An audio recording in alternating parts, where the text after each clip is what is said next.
In this Lightroom tutorial, I'll walk you through the full edit of this wildlife photograph and show you the detail mistake most photographers don't realize they're making. Let's get started. The first thing I want to do is look at the crop. I don't like the space on the top and the left-hand side. I'm just going to crop down and place those eyes basically in the center and almost on that third line to make them quite symmetrical there. The next thing I want to make sure of is my profile. I like to use Adobe Standard. You can use these other color profiles if you want to add some more saturation, for example, or more contrast, but I like to use Adobe Standard as a good starting point. Now, the image was shot at ISO 1000. It's not very noisy, so I'm not going to worry about running any noise reduction on this image. And the first thing now I want to do is look at the global adjustments of the image. I just want to get the overall balance of the exposure in check. The histogram is set nicely in the middle. There are some slight black details on the left-hand side that I just want to move a little bit away from the left-hand edge of that histogram. So I'm just going to use the black slider to do that. So you can see those black tones just moving a little bit more towards the right, just off that edge there. I think the exposure is pretty good. I might just add a little bit of contrast by adding the white slider here, not too much. That is brightening the image up slightly. I'm liking the contrast, but I just want to drop the exposure down a little bit and then soften those blacks just by raising that black slider up a little bit there. Now, before I show you the detail mistake most photographers make, I want to add some local adjustments to this image. There are a couple of issues with it. The front part of this mouth here is very bright, and for me, it's competing for attention with the eyes here. So I'm just going to simply add a radial gradient here over the mouth. Let's drop the highlights down to see what that does. That does quite a good job, maybe a little bit of exposure. And then I'm going to counterbalance that with a radial gradient on top of this part of the face. Because the eye contact is the most important part of the image, I'm just going to brighten that up very slightly there. So you can see the difference those two masks make. Just gives a little bit more attention to the eyes and less to the mouth area there. What I'm showing in this tutorial is just the basics. If you'd like to dive deeper and truly master the art of wildlife photo editing, my course, The Wildlife Edit, takes you through the full process. I share all of my editing secrets and the exact editing system I've developed over the past 18 years of photographing wildlife. Scan this QR code to find out more or click the link in the description below. I'm happy with the overall exposure. I might just warm this image up very slightly and then counteract that in the shadows with some cool color grading here. Just very subtle. Might darken those shadows down a little bit there. And then just limit that color grading, just those dark parts there. It's a very subtle adjustment, but it creates nice color contrast. Might just add a little bit more. So looking at the detail in this image, we have a portrait of a lion with a lot of out of focus areas. You can see the nose is nice and sharp, the eyes are nice and sharp, but the rest of the image is falling out of focus. There might be a part of this leg here that is in focus. But what I see a lot of people do, especially with the clarity slider and the sharpening slider, is they use clarity across the entire image like this.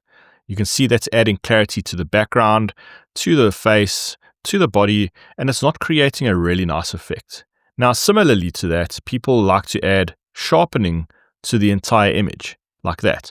But if you think about it, why would you add clarity or sharpening to areas that have no detail? You want to keep those soft, because the nice thing is if you have a sharp area, emphasize with sharpness and clarity against areas that don't have any detail, it helps those details stand out a lot better. So in this example here, I'm going to turn off the clarity and sharpening. I'm going to create a subject selection. Now you'll see that selected a lot of the body as well, and a lot of those out of focus areas. We don't want to sharpen that. So I'm going to take a brush. I'm going to remove those areas that I don't want to be sharpened or have clarity added to. Rough selection like that. I would probably refine this a little bit better if I had a bit more time, but that's what I'm going to be using to add clarity and sharpening to. So let's go down to our clarity slider here. I'm going to add clarity there. Notice how that just punches the detail a little bit more forward than if we added clarity to the entire image. That's obviously going a bit too far, but I think a value of about 25 to 30 should do the trick. And then what you can actually also do is add sharpness to this area with the mask as well. So I'm going to add some sharpness. I'll zoom in for this and just have a close-up look and see what it's doing. The image was fairly sharp to begin with, so I'm just going to add a small amount of sharpness there at about 25 or so. And then going into the detail panel, if you're looking at sharpening across the whole image, again, you don't want to sharpen those background areas or those out of focus areas. So if we add sharpening here, let's add 50. Let's keep our radius low. Let's keep the detail low. And with masking, you want to make sure not to sharpen those areas in the background. So everything that is in black won't be sharpened here. And it's very important to adjust that masking to make sure you're not adding sharpening to areas you don't want sharpened. Let's have a look at some local adjustments to further emphasize the mood and the light in this image. The first thing I want to do is add a little bit of a vignette. I'm not going to use the vignette tool because it's a very basic tool and it applies a vignette based around a very center point of the image, and I don't want to do that. I'm going to add a linear gradient at the bottom. I'm going to darken down this area here. And the reason why I want to do that is just help the viewer move over this bottom part of the image. It's not a very important part. I want to almost hide that area, if you want to say that, for the viewer to look over. So just by darkening that down, just adds a very subtle vignette effect. Perhaps it's a bit too high. I'll leave it around about there. I might add the opposite effect to the left-hand side of the image to slightly brighten that part of the image. Let's just zoom out a bit. I'm going to add a radial gradient here to the background. I'm going to remove my subject from this because I want to add a brightness to that background there. That's further going to help emphasize the light coming from the left-hand side. If you look at the lion's face, you can see light is being reflected on the left-hand side and not on the right-hand side. So when you are adding your vignette and lighting effects, make sure to understand the physics of where the light is actually coming from to help sell the effects that you are adding here. So very slight adjustment there just helps emphasize that light direction. And now on the subject, what I want to do is darken down the right-hand side of the face just to further emphasize that light. So I'm going to say select subject. I'm going to intersect this with a radial gradient. I'm going to only select the right-hand side of the face here. I think it's actually maybe better to intersect that rather with a linear gradient. Just so I can select that part of the face. And I'm just going to darken it down very slightly. I don't want to darken down the eyes, so I'm just going to remove the effect there just with a brush. And for that effect there, I'm just going to make an extreme adjustment here, so you can see that's the area that I'm darkening down. I would perhaps add a bit of a radial gradient to this area as well. Not so much on the back of the line, but more towards the bottom here, because that's also going to fall into shadow there. So I'm just going to add that in there. Now I'll just refine that amount. Perhaps about there or so. I don't want to make it too dark, but a little bit of an exposure drop just emphasizes that light direction quite nicely. And then on the opposite side of the face, I'm just going to add a little bit of positive exposure. I'm not going to add it to the eyes because I want the eyes to be the same or to be reflecting the same light like that. Now earlier when we added the clarity and the sharpening to the lion's face, I'm going to do the opposite to the rest of the image. I'm going to remove clarity and remove textures from the out of focus areas. That's further going to help emphasize the detail of that lion's face here. So the mask that we used to create that effect, I'm going to duplicate and invert that. So now select everything else. I'm simply just going to remove a little bit of clarity. You don't want to go over the top because it's going to make it look a little bit fake. A small amount there, and then I might add a small amount of dehaze just to soften that up very slightly there. Again, that's just going to remove the details from those out of focus areas quite nicely.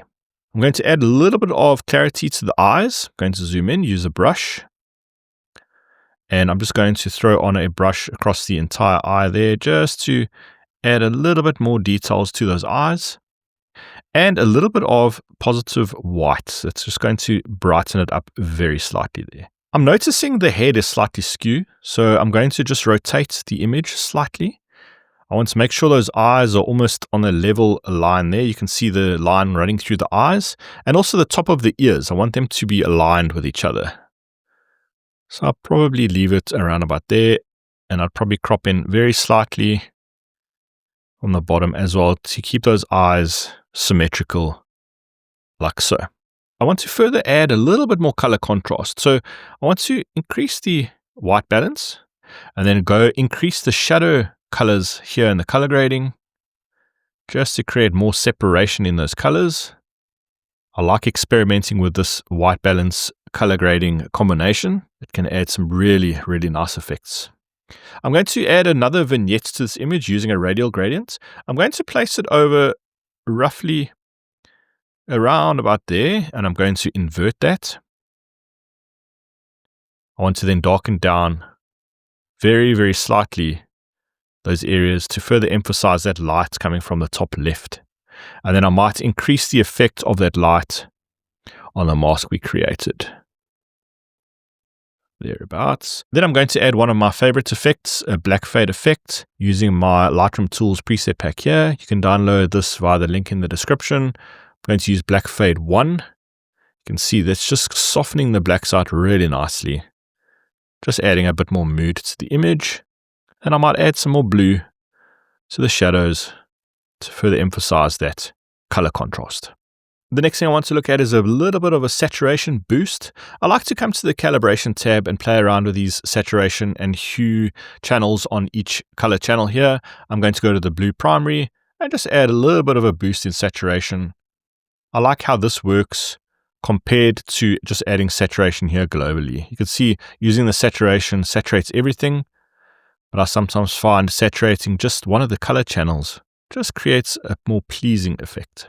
An important part of the editing process is making sure Lightroom masks are used correctly. In this next video, I break down 7 of my favorite masking tricks I use every day.